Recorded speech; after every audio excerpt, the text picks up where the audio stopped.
This episode of Food Psych is brought to you by my book, Anti-Diet, Reclaim Your Time, Money, Well-Being, and Happiness Through Intuitive Eating, which is available wherever books are sold.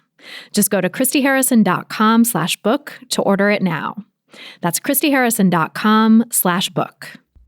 Welcome to Food Psych, a podcast about intuitive eating, health at every size, body liberation, and taking down diet culture. I'm your host, Christy Harrison, and I'm an anti-diet registered dietitian, certified intuitive eating counselor, and author of Anti-Diet. Join me here every week as I interview interesting people from all different backgrounds about their paths toward peace with food and their bodies.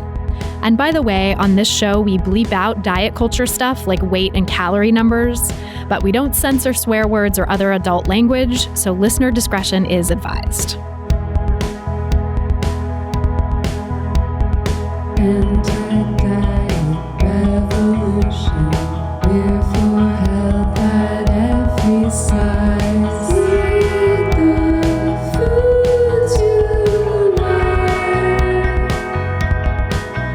Food Psych.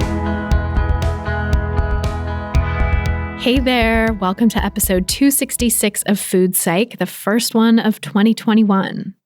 I'm your host, Christy Harrison, and today I'm talking with anti-diet dietitian and mental health counselor Aleta Storch about diet culture in the ADHD and autoimmune disorder communities, her and my experiences of living with chronic illness, how social determinants of health are often ignored or twisted to uphold diet culture, wellness culture and its stigmatization of medication, and so much more.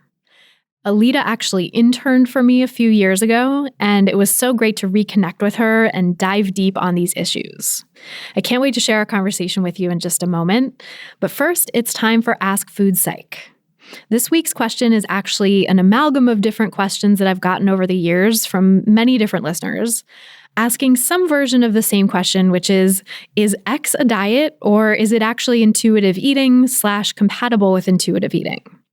I won't say the names of the diets people have asked about, just to avoid giving them any free press, but I think it's important to address this general question this time of year when diet culture marketing is in full force and when diet culture is co-opting the language of intuitive eating and the anti-diet movement more than ever before. So thanks to everyone who asked some version of that question, is X a diet? And before I answer, just my usual disclaimer that these answers and this podcast in general are for informational and educational purposes only, aren't a substitute for individual medical or mental health advice, and don't constitute a provider-patient relationship. So I think what's really helpful here is to kind of zoom out and take the 30,000-foot view of all these different things that are diets but saying they're not diets, and kind of look at what are some principles common to them, and look at a definition of diet culture, which is the overarching system of beliefs that sort of encapsulates all of these different plans, programs, protocols, templates, resets, reboots, all these things, right? They call themselves all these different names, and they're actually all diets. And so what do they have in common? What defines them? So I define diet culture as a system of beliefs that worships thinness, muscularity, and particular body shapes, and equates those things with health and moral virtue, which means that you can spend your whole life thinking you're irreparably broken just because you don't look like the impossibly thin, quote-unquote, ideal that's held up in diet culture. Diet culture also promotes weight loss and body reshaping as a means of attaining higher status, which includes health status, moral status, and social status. And that means that you feel compelled to spend a massive amount of time, energy, and money trying to shrink your body, even though the research is very clear that almost no one can sustain intentional weight loss for more than a few years. Diet culture demonizes certain foods and food groups while elevating others, which means you're forced to be hyper-vigilant about your eating, ashamed of making certain food choices, and really distracted from your pleasure, your purpose, and your power. And finally, diet culture oppresses people who don't match its supposed picture of health, which disproportionately harms women and trans folks, BIPOC folks, people in larger bodies, people with disabilities, all kinds of marginalized people. And it really damages both people's mental and physical health. And of course, diet culture has its roots in racism and misogyny, as I discuss in my book, Anti-Diet, and also with Sabrina Strings in episode 196 of the podcast. So, as you can see from those general principles, diet culture doesn't just mean being on a diet, right? An official diet, because you don't have to follow any sort of official diet to be caught up in the culture of dieting and the belief system of dieting. Diet culture isn't a singular diet. It's not one particular eating plan or program, protocol, lifestyle change, template, reboot, reset, et cetera, although all those things are part of diet culture. So is a lot of what passes for quote-unquote wellness in this day and age, like cleanses and detoxes that demonize certain foods while elevating others, with or without a side order of weight stigma, and we'll talk more about that in a minute.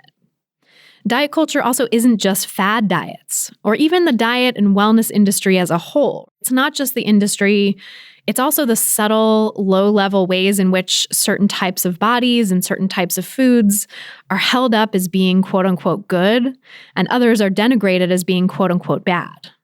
So diet culture is fat-phobic comments showing up in all kinds of different cultural phenomena, from movies and TV shows to books and pretty much any art form you can imagine, even songs and kids' cartoons and things like that. Speaking of kids, diet culture is also elementary school nutrition classes telling kids that certain foods are quote-unquote unhealthy and should be stricken from the menu. Those red, yellow, and green traffic light lessons that kids get in school telling them that certain foods are red, meaning stop, don't eat them. And of course, in the brain of a child, which is, very concrete, sees things in very black and white terms, that can easily get twisted into a disordered eating rule. Diet culture is your mom's advice that you should really consider shrinking your body in order to find a quote-unquote suitable partner. Diet culture is eating disorder treatment centers putting larger-bodied patients on restrictive diets that only worsen their disordered eating. Diet culture is the false narrative that weight loss prevents or cures health issues. And in what I often say is one of the shadiest moves of all time, diet culture even includes people trying to sell the anti-diet movement as a weight loss method. And of course, that's a diet. If you're selling anything as a weight loss method, it's a diet. And so that's happening a lot right now, particularly this month, right, in January. In this day and age in general, it's happening a lot, but especially around the new year. So stay vigilant, because if something is telling you that you need to cut out certain foods, even if it's just a short quote-unquote reset or reboot or detox, and even if it's calling itself an anti-diet, it's very much still part of diet culture and not in line with intuitive eating. And of course, people are free to diet if they want to diet, but I think it's important to have no illusions about what it is you're really doing and whether or not it's something that is really going to help you in healing your relationship with food. Because intuitive eating is designed to help you make peace with food in your body, and it's fundamentally opposed to diet culture. So any quote-unquote plan or program or what have you that is part of diet culture, by definition, is not actually intuitive eating. So, those diets that tell you can only eat at certain times of day, or that you have to cut out certain things for 30 days, or that there's foods you should just never eat. Any of those things are actually diets, and they're not compatible with intuitive eating. Now, for those of you who are new to the podcast, I would definitely recommend checking out my past episodes on intuitive eating for a lot more nuance and context around it, as well as another podcast episode that's coming up in a couple weeks that really dives into those nuances of what intuitive eating really means. And for everyone, regardless of how long you've been listening, but especially for those who've been listening for a while, I think it's helpful to know how diet culture co-ops intuitive eating and co-ops other practices that might seem health-promoting. I've worked with hundreds of people who really see themselves as not dieting because by the time they come to me, oftentimes they think that they've given up dieting, right? They've been listening to the podcast for a while. They might even think of themselves as intuitive eaters. But then when we dig into their relationship with food in the work that we do together, they realize that they're pursuing quote-unquote wellness or quote-unquote health, or even pursuing intuitive eating itself in a way that is very much a diet, just a super, super sneaky one. And so that's a form of diet culture that I call the wellness diet. You've heard me talk about it here before, and it's rampant in the 21st century, and especially right now in the new year. So things like quote unquote clean eating, detoxes, cleanses, the overuse of elimination diets, not for actual diagnosed allergies and things like that, but just sort of prescribed willy-nilly, carb restriction, gluten phobia, quote unquote ancestral diets, and other performative versions of health. All of those things fall under the umbrella of what I call the wellness diet. And even intuitive eating that is being marketed and sold for weight loss is a form of the wellness diet.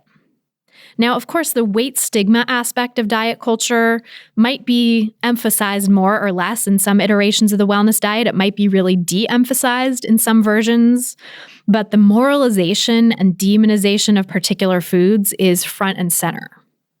There are many other forms of diet culture too, because it's this really sneaky, shape-shifting thing that keeps morphing over time in order to maintain its ability to rob people of their time, their money, their well-being, and their happiness, and so much more, which is why I've nicknamed diet culture the life thief. It can also be really hard to spot, and yet in Western culture, it is everywhere. Now, all that being said, I want to be super clear that being against diet culture does not mean being against health. On the contrary, I and every other anti-diet professional I know are very much in favor of helping anyone who wants to pursue well-being, although of course health is not an obligation, as we say in the Health at Every Size field. And we can help people using truly evidence-based, diet culture-free interventions and paradigms like intuitive eating and health at every size. The thing is that diet culture itself is harmful to health. And I explain that in a lot more detail elsewhere on this podcast and also in my book, Anti-Diet. So if you want to know more about, how diet culture stands in the way of health, definitely recommend checking those out. Also, being against diet culture does not mean being against helping people with chronic illnesses manage their health.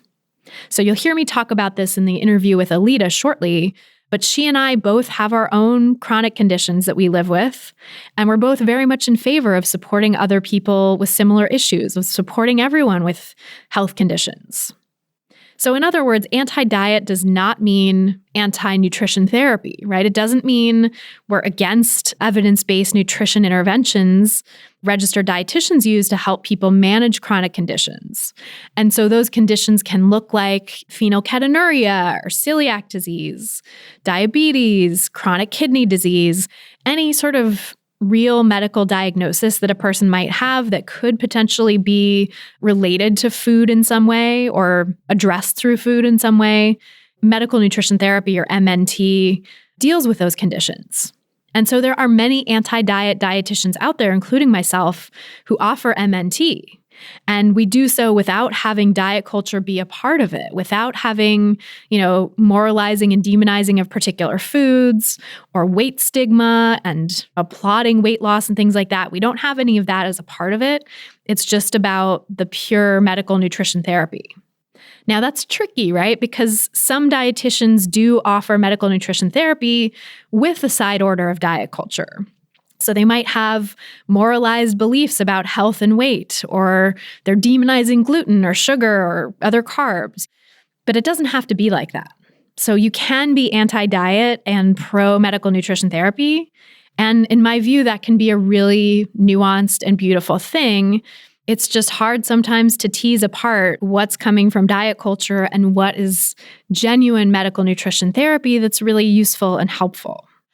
But basically, to sum it all up, if you're curious whether a particular plan, program, protocol, et cetera, right, even a particular brand of medical nutrition therapy is a diet, even if it bills itself as anti-diet, you can look to these 4 pillars of diet culture that I outlined to give you a sense of what's really going on. So if it worships thinness, muscularity, and particular body shapes, and equates those things to health and moral virtue, even if it does it subtly, even if it does it just through the use of imagery and implications, it's still a diet.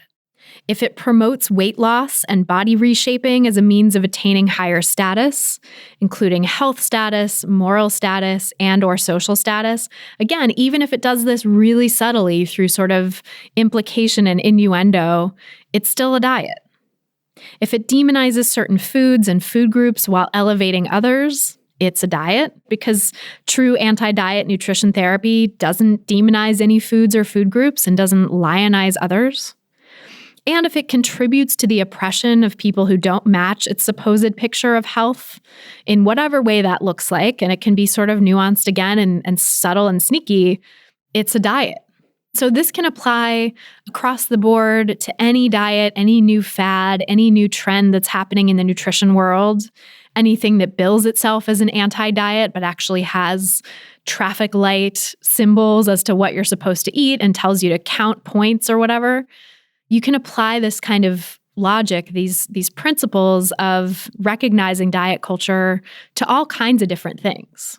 And so that's what I'm really hoping to give you the tools to do here, is to be able to think critically and apply these ideas to the culture at large, so that however diet culture might morph and shapeshift and go underground, you can still recognize it and steer clear of it to protect your recovery and your healing from disordered eating. If you want to learn lots more about diet culture, including how it harms us and how you can reclaim your life from it, check out my book, Anti-Diet, which you can get at christyharrison.com/book. Or if you're in a place where brick and mortar bookstores are open again, you can go into any bookstore and find it or have them order it for you. If you want to submit your own question for a chance to have it answered on an upcoming episode, just go to christyharrison.com/questions. That's christyharrison.com/questions. And then if you want to ask me all your questions and have me answer them every month, come join my online course, Intuitive Eating Fundamentals. I created this course to give you the tools, the community support, and the ongoing guidance you need to make peace with food in your body and heal from disordered eating so that you can create space in your life for bigger and better things. As a participant in the course named Grace shared, I feel more self-love and worth than I have in a long time because of this course. I've been able to practice the intuitive eating fundamentals I just didn't feel confident or have the skills to do prior to this course, despite all the reading I had done. Thank you, thank you, thank you from the bottom of my heart for the gift of this course. Another participant named Jamie said, "This course has been one of the best investments I have made in myself." If you're ready to break free from diet culture and reclaim the life it stole from you, you can learn more and sign up for the course at christyharrison.com/course. That's christyharrison.com/course. And now, without any further ado, let's go to my conversation with Aleta Storch. So tell me about your relationship with food growing up. Yeah, Christy, I would describe my relationship with food growing up as relatively positive and not steeped in diet culture.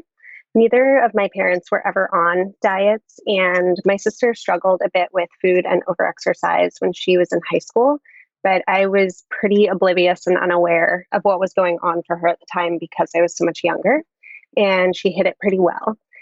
My family and I, all four of us, held thin privilege and still hold a lot of thin privilege, and I know that this has protected all of us from ever having to worry about or think about weight and dieting. So my parents were pretty neutral with food for the most part.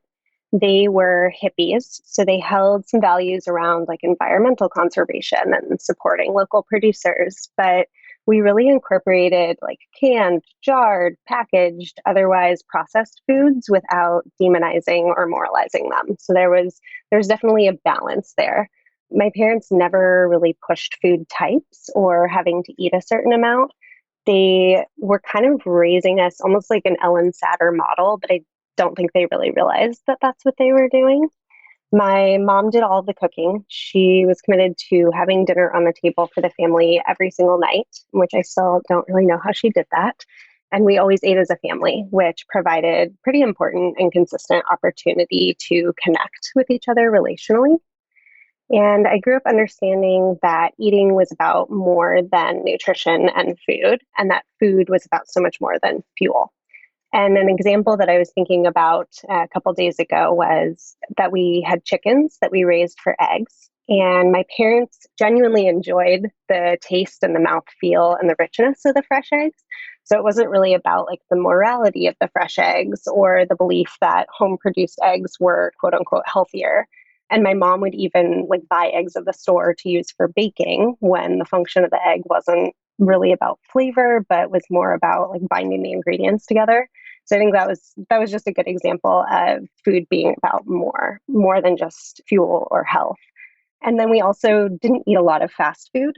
But again, it wasn't really coming from a place of seeing foods as like good or bad, but was more about access. And that was because I grew up in a really tiny town in New Mexico.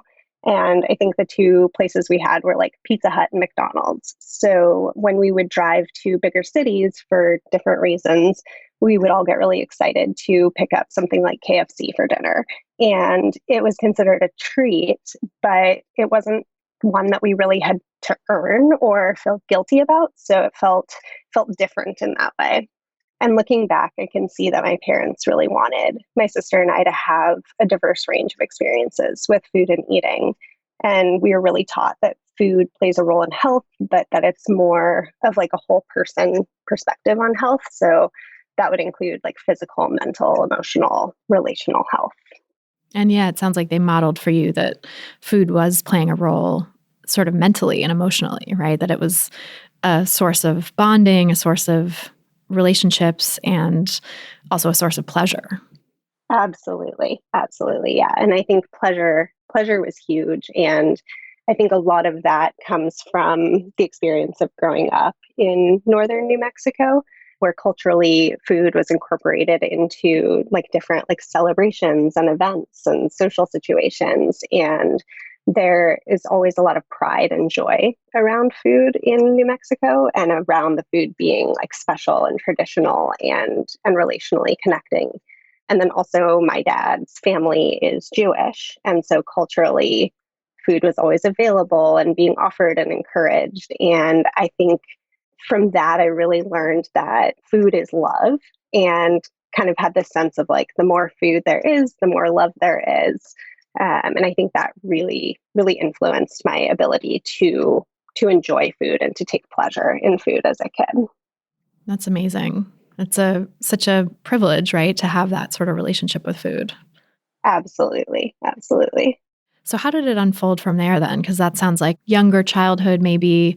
Did things change for you at all when you got into adolescence, when your body started changing?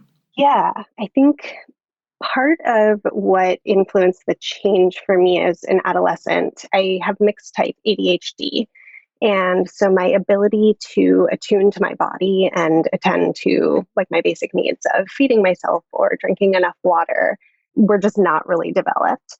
And so unless someone would like put something in front of me or would remind me to do those things, I was not taking care of myself at all. And so going into middle school and high school where I had a lot more independence and didn't have my parents sort of like following me around, reminding me to eat and to drink water, I just didn't do as good of a job of that. And so I never really developed like that intuitive eating skill, I would say, because I had all of these external reminders and checkpoints, which were helpful at that time, but then, impacted my ability to do it on my own. When did you find out you had ADHD? Yeah, so it was always sort of like thrown around when I was a kid, like this idea that that's probably what was going on, but my parents didn't want to put me on medication. And so we never like went through the formal diagnosis process. And then when I was in grad school, I was really, really struggling and saw a psychiatrist and was diagnosed then and started treatment at that time. Wow. So it sounds like it was a lot of just probably overstimulation that was keeping you from connecting with your body. Definitely. Yeah. Overstimulation and like the hyper focus. I would, get absorbed in a project or a game that I was playing and 6 hours would go by and I would just like have no experience of my own hunger. And so, that definitely became an issue in multiple parts of my life. That's interesting because the hyper focus, I think, is typically considered a girl manifestation, right? If we're using binary gender categories, which diagnostics almost always do, that it's considered to be this one of the hallmarks of like how ADHD manifests in girls and women is hyperfocus, sort of as a compensation for having such divided attention. Yeah, definitely. And yeah, I think that that shows up for me even today and is one of the things that I have to sort of check myself on. And I've like developed like workarounds to make sure that I'm able to feed myself because I can still get so stuck in that zone. So I'll like set alarms, set reminders. And so I think ADHD in some ways can inhibit the ability to always rely on intuitive eating. And that's something that I've sort of had to like come to terms with for myself, that that's not always going to be accessible or easy to listen to my own body. Well, and I think too, like intuitive eating can include things like knowing that about yourself. And so setting reminders, right? It's like that sort of self-care part of you can know, okay, this is a difficulty for me. Maybe my hunger and fullness cues aren't, or my hunger cues really aren't going to be as obvious, or I'm not going to notice them because of this other stuff I've got going on in my brain. So I'm going to take care of myself by setting the reminders. To me, that's intuitive eating too. Using the knowledge that you have about yourself to take care of yourself through food in whatever way necessary. Yeah, I love that. I like that reframe that that is actually part of being intuitive. Yeah, because it's about really knowing yourself and knowing your needs. Totally.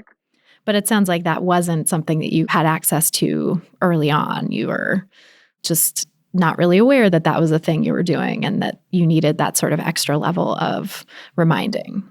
Totally, totally. And I would say like that's not something that I really developed until grad school because I always had, I was either in a place where I was really struggling with food or I had some kind of external, like built-in external reminders, typically different relationships where people were reminding me or some kind of structure where I was reminded. Yeah, so when you were fully on your own, it sounds like you were not really able to nourish yourself. Did that affect your relationship with food in a sort of disordered way? Like, did it become a catalyst for more disordered eating, do you think? Yeah, definitely. I think it was interesting because in high school, I played three sports and I skied in the winter. So I was really active and had a really big appetite. And I was always encouraged to eat whatever I wanted and however much I wanted because I was in a smaller body. And so it was more acceptable. And I remember like regularly stopping at the gas station and getting, and then going home after practice and eating a full dinner. And that was normal and celebrated. And it sort of became part of my identity that like I was the person that could eat so much and always be in a thin body. And I think that that ended up playing a huge role in the development of my eating disorder in college when my body started to change naturally as it, as it should have. And I was continuing to eat a lot of food because I had a big appetite and I was moving my body a lot. So that was pretty normal for me.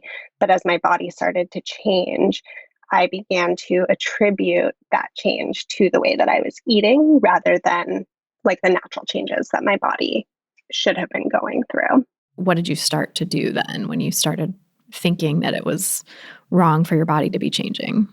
I started out doing decently well at school. And then I started to feel really tired and I was foggy all of the time. And the health clinic told me that I was overdoing it and I needed more rest. And that got worse and worse and worse. And I was missing classes. I was sleeping all of the time. And I was basically just told that I was depressed and that that was what was causing me to gain weight and what was causing me to end up eating the way that I was eating. And all of the other women around me were talking about dieting and were shaping their bodies through movement and restriction. And that was really the first time that I had seen that. And it really led me to start thinking about what I was eating and what my body looked like. And so over time, I just started to restrict. And that turned into eventually like a restrict binge cycle. And then after that, a restrict binge purge cycle. And that was all over the course of like the first 6 months of school, which I just think about like how incredibly fast that happened, from going to like having never really even thought about diet and eating disorders to like being full blown in the experience of one. Yeah, that is really fast. And I think speaks to the biopsychosocial nature of it, right? That like it seems like you had probably elements of all of those things going on. Maybe there was the biological in sort of being undernourished and not having enough reminders to eat the way you really need to when you have ADHD. And so feeling like maybe there was a biological deficit there going on, right? And then also the psychological element probably of just like being away from home and having to self-regulate, and then the social environment of people dieting and doing disordered eating behaviors. Like I can imagine that would just be a perfect storm to launch you into an eating disorder. Totally. Yeah. And I think like that relational piece too was so huge. In middle school and like up until high school, I was pretty badly bullied by the other kids that I grew up with. And so a big part of my story is like really wanting to belong and to fit in. And I was a super like wonderfully weird child. And that just like was not accepted and not appreciated by the people around me. And so I think from a young age, I started sort of like editing how I was presenting myself and kind of like shifting the way that I was showing up with people so that I wasn't at risk of being hurt. And I think my eating disorder really functioned in that way as well. Like, okay, well, this is how I'm going to fit in socially. Wow, that's so hard and so painful. I can very much relate to like being a wonderfully weird kid and not having, well, having people accept it and celebrate it at my first school. And then when we moved and went to a different elementary school starting in 4th grade, and I was not appreciated or accepted and was made fun of for lots of different things that I had no idea kids even cared about. Like the color of the clothes my parents wore, or like their car, like is this rich, white, stupid town that, you know, was obsessed with those kinds of things. But yeah, so I can totally identify with that self-editing process and wanting to fit in and belong. And I think that that just puts us such at risk of falling into disordered behaviors or really any sort of unhelpful, non-self-caring behavior, depending on the type of environment you're in, whether that's, you know, for me, it was like drugs and sneaking out and drinking at like age 13 and falling in with people who were gossipy, and there's some backstabbing in a certain clique of people and that kind of thing. But then there's also when you're in an environment which is rampant with disordered eating, I can totally understand just being like, well, I need to do this. And this is how we bond, right? This is how this group kind of shows belonging or gives each other support. Totally. Yeah. And I think like in college, you're kind of thrust into whatever social group you land in, or that was my experience. I was placed in the athlete dorm, which like I just did not identify myself as an athlete, even though I was playing sports. I identified so much more with the people who were like going outside and playing in the mountains, or the people who were spending their time reading and learning. And so I think that was really difficult, where I was trying to fit into a community that I didn't actually even really want to be a part of, but feeling like I didn't have any other options. Yeah. Wow. That's so painful. And so interesting too that the athletes group was the one that was disordered with food, right? Like that says a lot about the culture of athletics.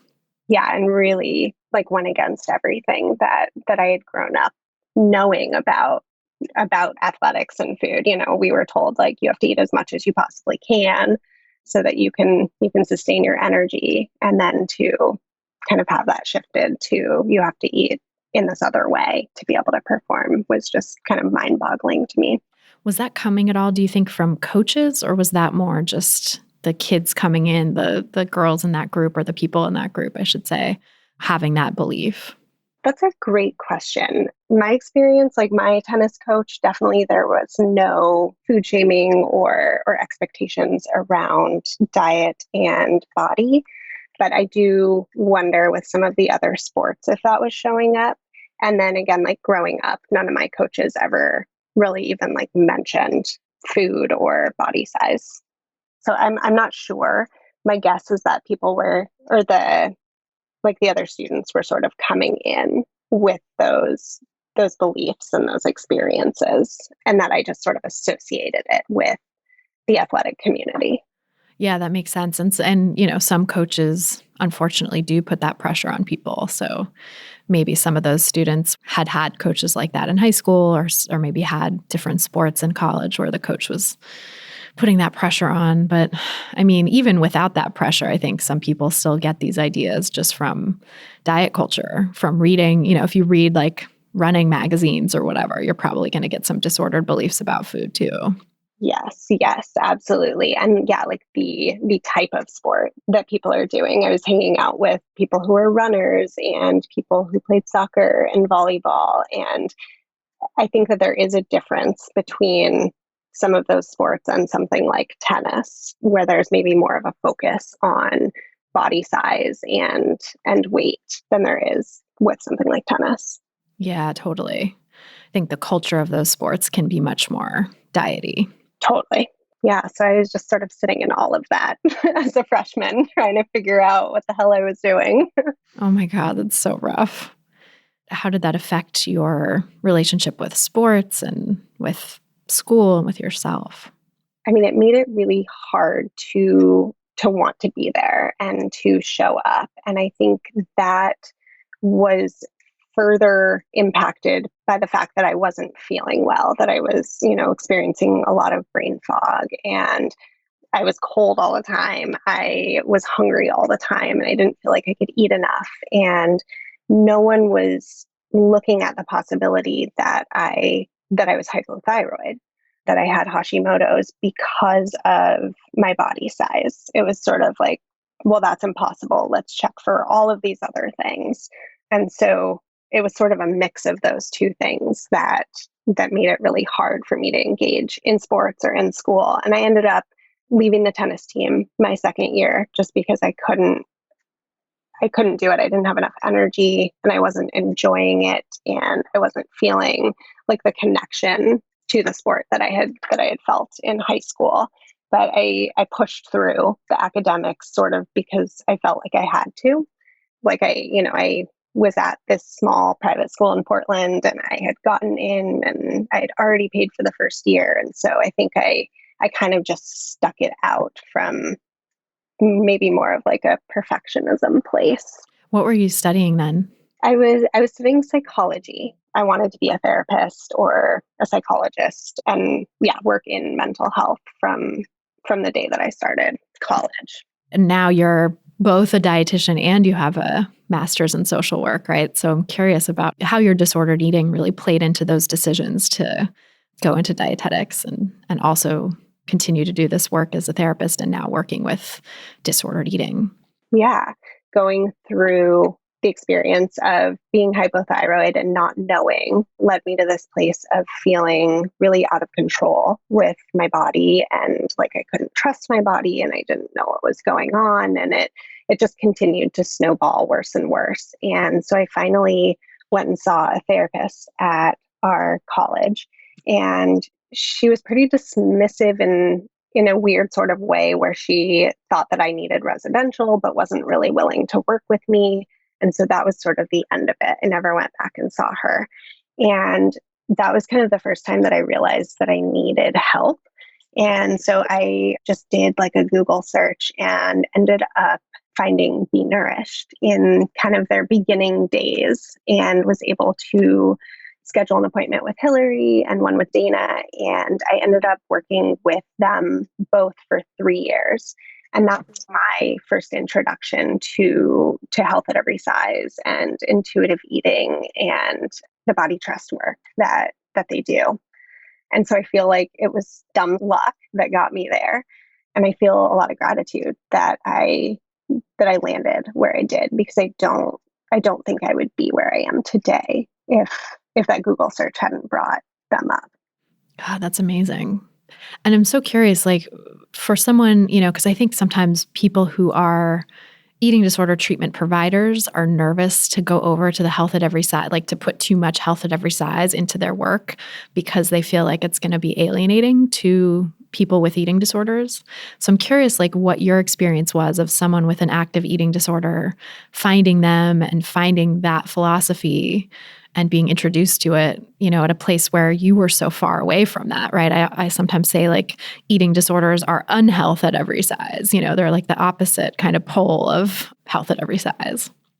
Totally, totally. Yeah, I think it was almost like there were two parts of me functioning at the same time. And so one was this eating disorder that I had developed as a way of fitting in. And then there was kind of that other, like, weird young part of me that was all about like nonconformity and not necessarily like following the status quo.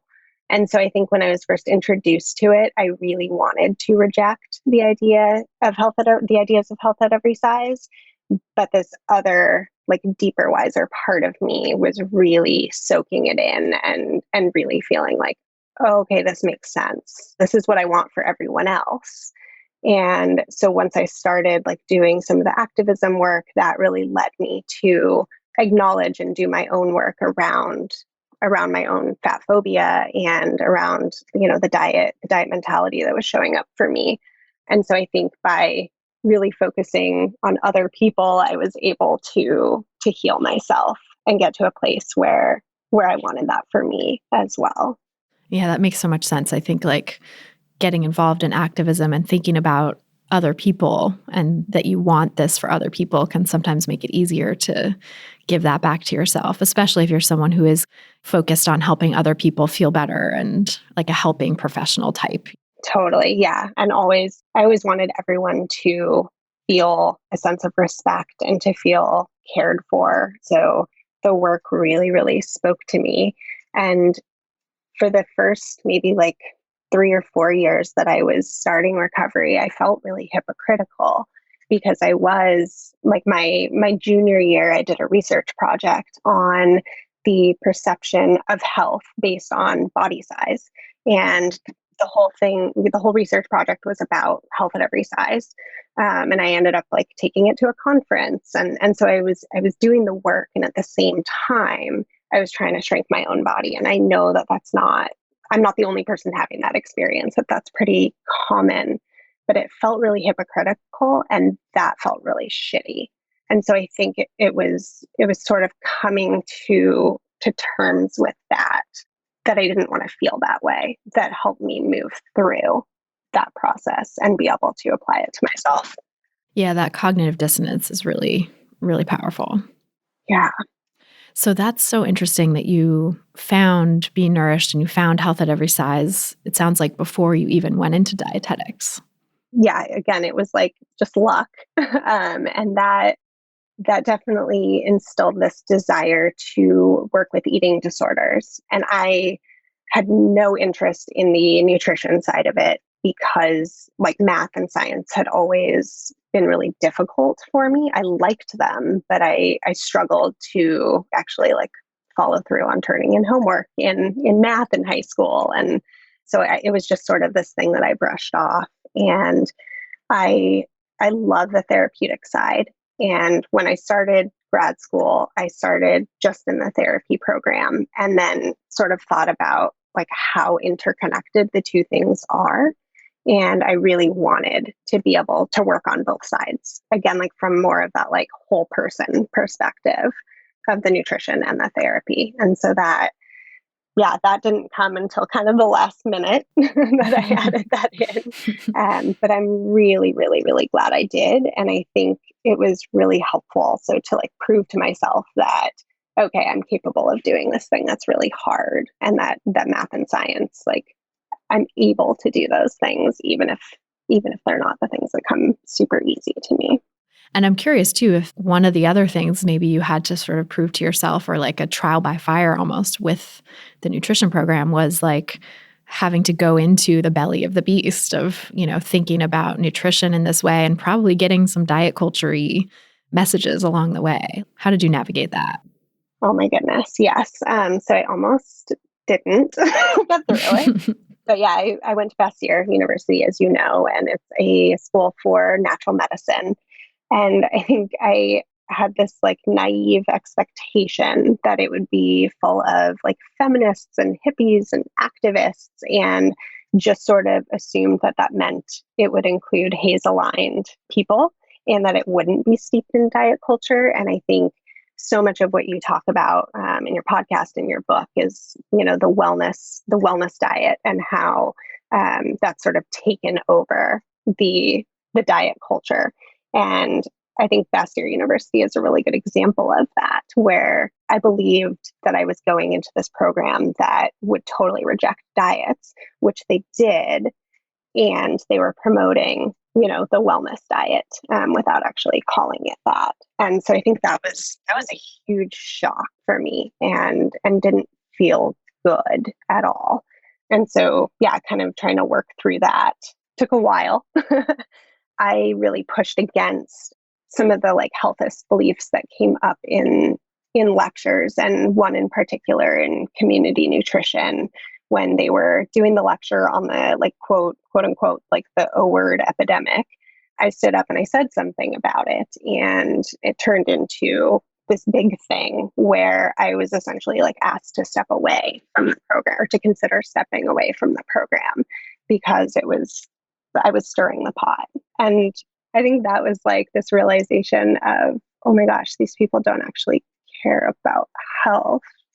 They actually really just care about weight. And, that's a blanket statement. So sort of in general, that's what was being cared about. And so that was a turning point for me, where I was like, okay, I'm just going to take what I find helpful out of this program, and I'm going to challenge the bullshit, and then I'm going to get out of here. And that was sort of how I had to approach it. And I got a lot out of my education there, and I absolutely loved so many pieces of it. And I think there's still like so much work to be done to make that program more inclusive. Yeah.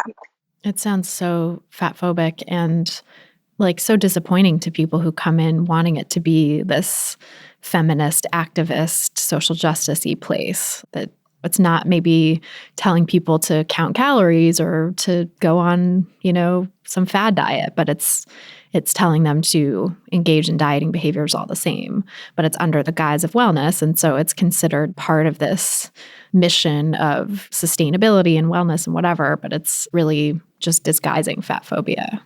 Totally. Yeah. And I think that was in a lot of ways like a really helpful thing to see as well, because before grad school, I think maybe I was a little bit on that same train, like, kind of getting hooked into the wellness diet mentality. So I think just really seeing it like up close and personal was important for me to move through it.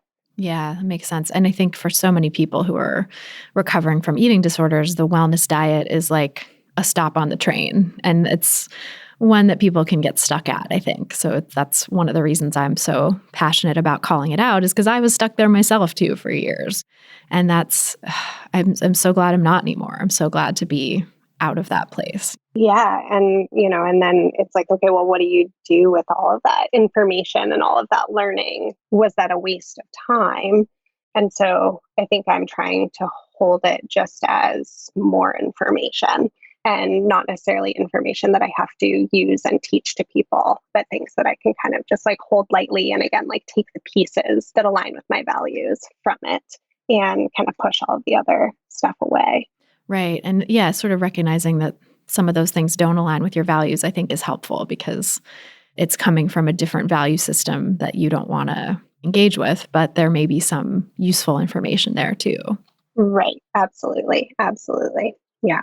And yeah, I mean, I think a part of that is like, looking at the whole person. So like that biopsychosocial model, that was my grad school education. That was the basis for it. But I think oftentimes the social determinants of health were not talked about. So it wasn't actually, it was more biopsycho and not so much biopsychosocial as much as they said it was. Yeah. That's so interesting. Yeah, I did find too, because I did my master's in public health nutrition, and my dietetic, what do they call it? The DPD. It's like, anyone who's not a dietitian is going to be bored by this. But anyway, the two programs, right, to get my master's of public health and my RD, and did them at the same place at the same time at NYU.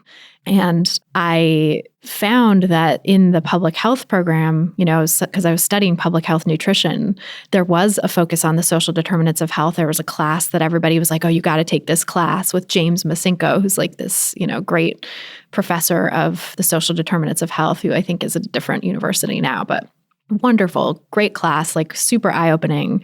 There were other classes too on like environmental determinants of health or environmental health problems, or I forget what it was called, but another great class, like, both very eye-opening in terms of all of the ways that people's health is impacted by things like socioeconomic status and racism and other forms of discrimination and not having control over your life. All of these things have a greater impact on health than our quote unquote choices, our health behaviors. And I learned that at the time and then promptly forgot it the next semester, like with the other classes that I was taking, even in the public health program, because given that it was public health nutrition, there was a focus on the O-word epidemic. And that was why it was there. That's why I had wanted to do that concentration. And so it just sort of didn't fit. The social determinants of health stuff didn't really fit with the other stuff I was learning in the MPH program. And then the RD program was even less about social determinants of health, even more about sort of individual behaviors. And I don't think I had any classes there that really touched on the social determinants of health other than to say like the food environment is bad in, lower income places. And that's why people are larger bodied. Didn't use that word. They used, the stigmatizing word, right? But I think it's really interesting to think about programs that, are ostensibly training a generation of public health professionals and dietitians and other people in health professions, other clinicians that don't have a robust understanding or integration of the social determinants of health into the program. Even if they have some classes on it, it's not really part of the overarching kind of message of the program. It's just sort of thrown in there. And I think it's only looking back in retrospect, having learned about eating disorders and health at every size, that I started to think about, oh, right, I learned about the social determinants of health years ago. And all of this information that is so useful in talking about HAES is actually something that was in my program, but it wasn't highlighted or it wasn't sort of integrated with the other things I was learning. Because I think if it had been, the program's focus would have been very different. Yeah. And I wonder too if it's about the way that it's taught, because like you said, we can talk about the food environment being an issue, but if body size is still considered a problem to be fixed, then that's kind of where the issue lies, right? Right. There are social determinants of health that determine someone being in a larger body, and that's the problem, right? It's like it stops there. It sort of blames body size for these health outcomes and says the social factors cause larger bodies, and that's what's wrong, right? Rather than saying maybe larger body size is neither here nor there. Maybe it's just a side effect or not even relevant to this question of how social determinants of health actually impact people's health. Right. Totally. And shouldn't we be more concerned with increasing access to food for people in lower socioeconomic status rather than trying to do that and hope that it will change their bodies? The focus on weight as an outcome is just so unhelpful. Yeah, it's completely missing the point and super stigmatizing, which we know in and of itself harms people's health, right? Puts their health at greater risk. And in fact, some research shows that weight stigma is a greater risk to health than what you eat. So why are we hyper-focusing on the food environment and what people eat and saying that it's in order to shrink their bodies when that weight stigmatizing message is actually going to cancel out any benefit of nutrition changes that could be made? Totally. Yeah. Yep. It's all so messed up. It's frustrating. Yep. Super, super frustrating. I'm curious how you moved through the next phase of your recovery then as you were in school, sort of waking up to this wellness diet stuff and how that affected your future career as well. Yeah. I mean, I think not going straight into grad school was probably the best decision I ever made. So I think the bulk of the work was done before grad school. When I moved back to New Mexico, and I was living with my parents, and I was dating like my first long-term boyfriend at the time, and just really engaging in the things that were making me really happy. And started to see that as I was eating more regularly and consistently and eating a variety and not focusing so much on food and body, that the restrict binge cycle started to fade away. And I was able to actually start listening to my body for the first time. There was still that like external support of living with my parents and having them kind of remind me to be eating kind of like they had when I was a kid. But I felt like I was in a place where I was able to connect with what was going on for me more. And so when I went to grad school, I was in this place of like, oh, I'm fully recovered. I'm good to go. And being at Bastyr and in the like wellness diet culture, there were a lot of things that showed back up for me. And so I feel really grateful that I had the foundation to push against those messages and those thoughts and those feelings that were coming up. But I think what really shifted everything for me was working at an eating disorder treatment center. So I was at like the only health at every size treatment center in the country, and having them challenge the thoughts that food has to look a certain way or has to be balanced in a certain way. And then being in what they call like the milieu role. So that's like everything outside of appointments. So kind of like eating with clients and being in groups with clients, and like having that experience for several years and realizing that my body was doing what it was supposed to be doing, was, I think, like kind of the final bow on the package, where I wasn't having to live into the wellness diet, and I felt better than I had in years and years and years. So I think it was sort of that lived experience. I think that was the most helpful. I'm curious because I also have Hashimoto's thyroiditis, and I know that there's so much wellness diet information out there about how you're quote unquote supposed to eat with Hashimoto's, most of which, probably 99% of which I would say in my research has been just bogus. And I've learned that through lived experience too, because I also fell down the rabbit hole of trying to eat a certain way for it and, to manage that and other health conditions that I have. And, I'm curious what role that played for you in your relationship with food, whether you started to get sucked into that wellness diet mentality with Hashimoto's as well, or whether that was something that you somehow managed to avoid. I would say that at first I avoided it. I was maybe more stuck in like the diet piece of it at the very beginning. And then again, going to grad school, I think it opened this world of, oh, I could potentially eliminate, this food, and this food, and I'll feel better. So I did. I played around with that and experimented with it. And that definitely like brought up a lot of those disordered thoughts and behaviors.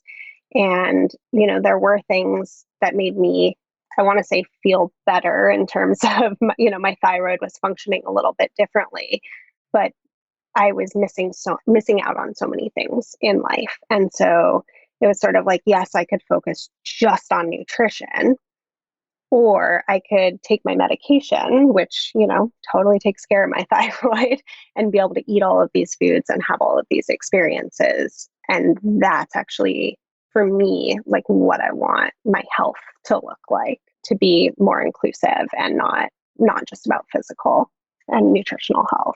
Yeah, that truly holistic version of health that, holistic gets such lip service from the wellness diet, but actually to be holistic, it has to take into account your mental and emotional and social health and your well-being on all those axes.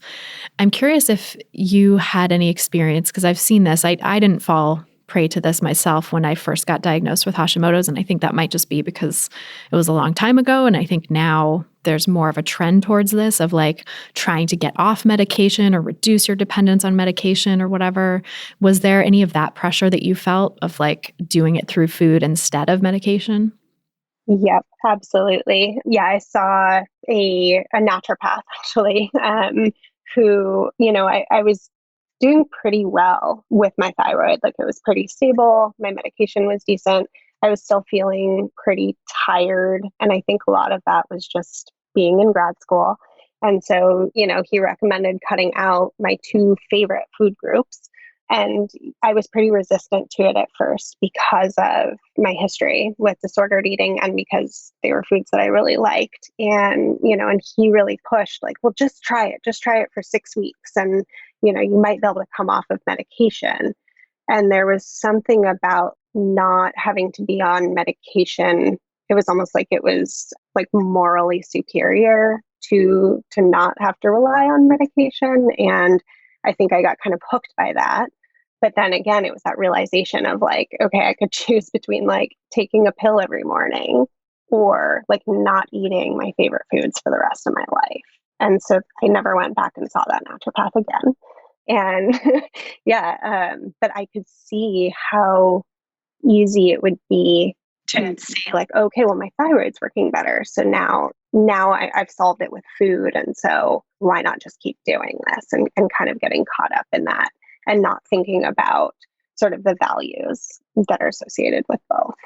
Yeah, because I think that's such a common thing in the wellness diet is to say, and really wellness culture in general is to say like, don't just pop a pill or you don't need to take medication, like get off medication by doing this thing with food or by doing these other practices or whatever. And it doesn't really acknowledge the fact that medication, even with side effects, which for thyroid, I don't know if you've experienced any, but I haven't ever experienced any side effects from my thyroid medication. It's all upside really for that. Other medications I've been on have certainly had side effects, but not for thyroid. So I can see for people with other conditions where there's medication with a bunch of side effects, it can be sort of tempting to like get off it and do the food thing or do these other things that might supposedly have the same benefit. But then you have to think about the fact that all these other things have side effects too, including with food. It's like the side effect is curtailing your pleasure maybe for the rest of your life, or more sinisterly and certainly common for a lot of people is spiraling you back into a disordered relationship with food. Yeah, like if your eating disorder is a side effect of of not taking medication, it's maybe not the side effect I'm most comfortable with. Right. And that shows up so much too for ADHD, where there's sort of a stigma against taking medication to manage symptoms. And there is a lot of information out there about how nutrition and diet can help manage ADHD symptoms. And there's just like not a lot of evidence to support it, but it is like that's what's pushed over and over and over again. And even if people are taking medication, there's that nutrition piece that shows up. And it can be really, really frustrating. And so many people with ADHD also have eating disorders. There's a pretty high prevalence of eating disorders in folks with ADHD. And so I find myself just so frustrated hearing doctors and hearing psychiatrists recommend these diets that are actually causing more harm and in some ways like making the ADHD symptoms worse rather than just focusing on how to manage the symptoms through medication. I know it's so problematic when you have these conditions that are comorbid with eating disorders or have, especially with ADHD, because like you explained, it's like if you're forgetting to eat, that certainly puts you at greater risk of disordered eating because it's creating this deficit, this energy deficit that we know is a trigger for disordered eating, which is why people who even start out just unintentionally restricting can end up with an eating disorder. Even if it's not part of a diet, it can still spiral into an eating disorder because the energy restriction is present. And so for like doctors and psychiatrists not to know that about ADHD and not to take that into account when giving their prescriptions just seems really ignorant to me, right? Like they should know that about this disorder. And I don't think it's their fault necessarily either because the system really isn't designed to educate people about eating disorders or really to educate health professionals about anything other than their kind of narrow focus, their specialty. But I just wish that more doctors and psychiatrists knew about those kinds of things rather than, I mean, I see it all the time too with like digestive disorders. Well, they'll just prescribe an elimination diet willy-nilly, like it's no big deal. And in fact, it's a huge deal for almost everyone, but especially, for anyone who has any sort of tendency towards disordered eating or disordered eating history, which research has shown is like 75% of women. And of course, it's higher in trans people, and everybody's at risk. So I don't think it's super responsible for doctors to be recommending that kind of stuff. No, not at all. And I see even like it being used in a different way where ADHD medications will be recommended to people who don't have ADHD to support weight loss. And that's another thing that sort of like gets my hackles up because it's not helpful at all. And then I just think about how that will impact other people's ability to get prescribed medication. Like if it's being overprescribed in the long run, is that going to impact folks with ADHD being able to get medication if it's being abused? Yeah, that's interesting. These like off-label uses of it for, weight loss, which is so harmful. Any sort of weight loss drug is going to have pretty terrible side effects. And we've seen one after another, these weight loss drugs get pulled from the market because they have terrible side effects. And the ones that are still there, that maybe they don't meet the threshold for the FDA to pull them, but they just clinically, we see that so many people do have really horrible side effects from them and often have to go off them because of the side effects. So that's one case in which, weight loss drugs, I think, are a case in which not being on the drug, not taking the medication is a benefit. Totally. Yeah. I'm curious for you now in the work that you're doing as a dietitian and working with people with disordered eating, and you specialize in helping people with ADHD and with autoimmune conditions and disordered eating. How do you see diet culture showing up in those areas, and how do you help people navigate that? Yeah, definitely. Like with autoimmune conditions, there is such a hyper focus on weight loss and on controlling body size and controlling food intake. And, we know that actually just makes the autoimmune conditions worse. And so I find people will come to me and, they've tried everything and are still just not feeling well and are blaming it on the autoimmune condition alone.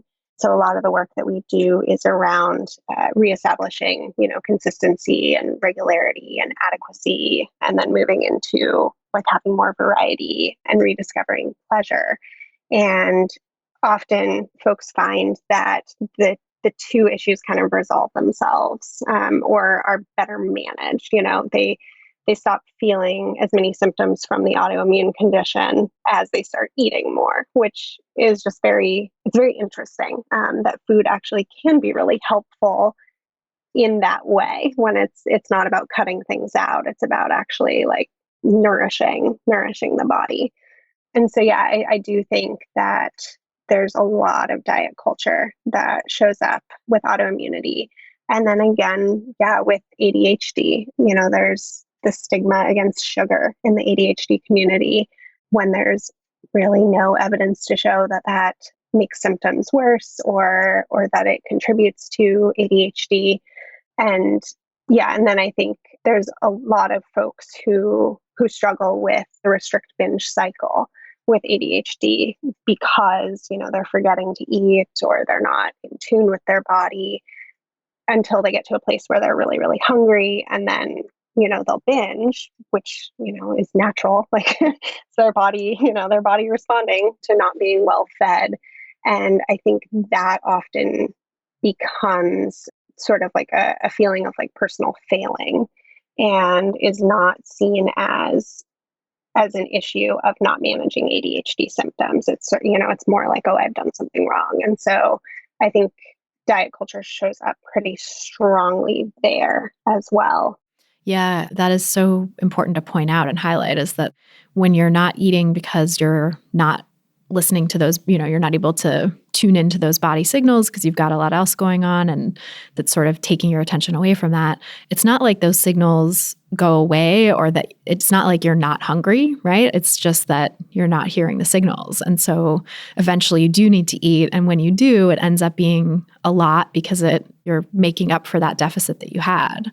So it's really natural, I think, to swing back and forth between restriction and binging in that case. But so much of the time, I mean, for ADHD and really for anything, I think, anyone who's in that restrict binge cycle, the binging gets blamed. The binging gets all the focus. It's like, how do I stop the binging? The binging is bad. I'm bad for binging, rather than looking at the underlying cause of the restriction, whether that's intentional or unintentional restriction. Yeah. And it's interesting because I think that with autoimmune conditions, I see more of that intentional restriction, whereas with ADHD, it tends to start out as the unintentional. Not always, but they end up kind of manifesting into a similar experience. Yeah, it's so interesting, those parallels, right? Like intentional and unintentional restriction can both, and often do both, end up in the same place of restrict binge cycling.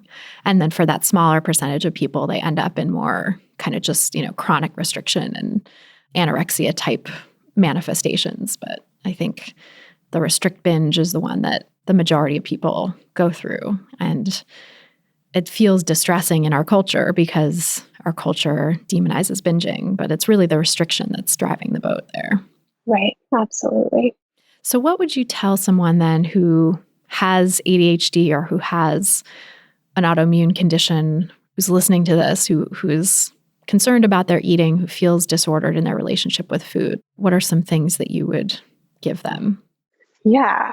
I mean, I think starting with the fact that, your body might not always be able to communicate with you what it's needing. And, you see that with thyroid function, that, hunger and fullness cues can get really mixed up, and that can feel really frustrating and overwhelming and becomes a source of self-criticism. So I think really working on the self-compassion piece and the understanding how the autoimmune condition or the ADHD is impacting the relationship with food. So kind of starting from the source of the issue and then working on like workarounds. Like, okay, so if you aren't super aware of what's going on in your body, or your body is giving you confusing signals, like what are some systems that you can set up to support yourself so that you can still feed yourself? Like with ADHD, it's a lot of like setting reminders or having visual cues, having food available, abundance. And it ends up being actually pretty similar too for autoimmune conditions, like making sure that there's permission and abundance and variety, and learning to understand the cues for that person's individual body and knowing that it's just going to be different than it is maybe for somebody else. Yeah, totally. Like it could manifest in a headache or difficulty concentrating more than usual or something like that, versus like the rumbling in the stomach, which people think of as hunger. But there's so many other manifestations of hunger that have nothing to do with that. And everyone's body is different in those signals that they give, and give different signals at different times too. Different situations might have different signals associated with them. So yeah, getting to know your own body and your own signals is so key. Yeah, absolutely. Well, this is so great. I'm so glad we got to finally do this, and really love the work that you're doing. And I know you have an ADHD course that's coming up soon. So can you tell people about that, and also about the other work you do and where they can find you? Yeah, definitely. So I am in the process of creating an ADHD course. So it's an online 10-week course that will be focused on like setting up some of those systems for nourishment and for eating. And it's for folks who don't necessarily have full-blown eating disorders, but maybe just have more issues with feeding themselves.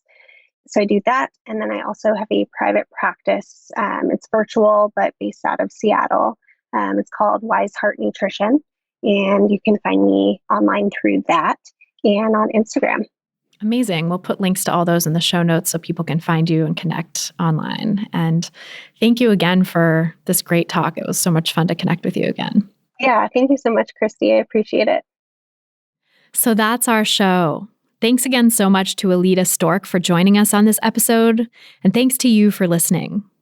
If you've gotten something out of this podcast, please help us reach more people who need to hear the anti-diet message by sharing this episode and subscribing to the pod on Apple Podcasts or your favorite podcast platform, whatever that may be. You can see lots of different platforms to subscribe at christyharrison.com/subscribe. That's christyharrison.com/subscribe. You can also leave us a nice rating and review in your podcast provider of choice, which is another way to help spread the anti-diet message and is always so appreciated. If you're looking for some practical tips to help you get started on the anti-diet path, grab my free audio guide, 7 Simple Strategies for Finding Peace and Freedom with Food. Just go to christyharrison.com/strategies to get it. That's christyharrison.com/strategies.